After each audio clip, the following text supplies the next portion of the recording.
Chers amis de la mission solaire d'espoir, bonjour et bienvenue à cette méditation matinale. En quoi as-tu été instruit? As-tu honte de présenter Jésus à quelqu'un à cause de ce que tu n'as pas un niveau intellectuel? Et ceci constitue un handicap pour toi? Quel diplôme avaient Pierre et Jean pour annoncer avec assurance l'évangile du salut aux nations? Considérant la hardiesse de Pierre et de Jean, et s'étant aperçu que c'étaient des hommes sans instruction et du commun, il s'en étonnait et il les reconnaissait pour avoir été avec Jésus. Selon Actes, le chapitre 4, le verset 13.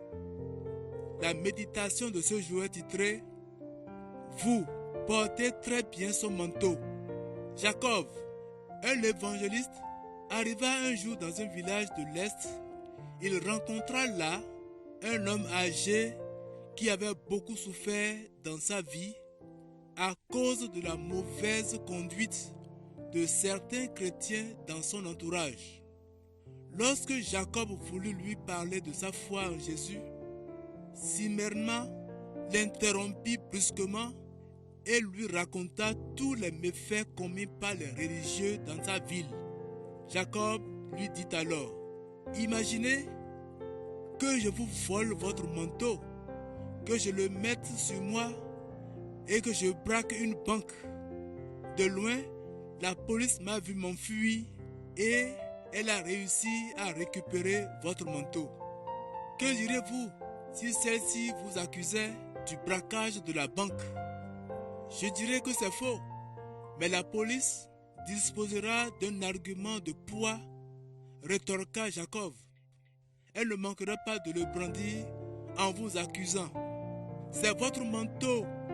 Cette histoire embarrassa le vieil homme qui demanda à l'évangéliste de quitter la maison.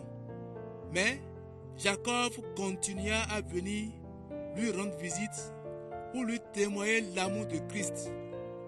Un jour, Simeon demanda à son serviteur comment on devenait chrétien. Jacob lui expliqua qu'il devait reconnaître ses fautes et croire en Jésus qui a donné sa vie pour nous sauver. Alors, le vieillard se mit à genoux, inclina la tête et pria pour la première fois.